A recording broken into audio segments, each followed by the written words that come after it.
อันนี้ก็เป็นเรือน้ำลึกนะครับอันนี้เรือ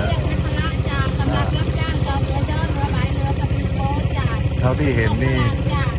พัทละมารีนานะครับที่จอดเรือนะครับที่จอดเรือนะครับ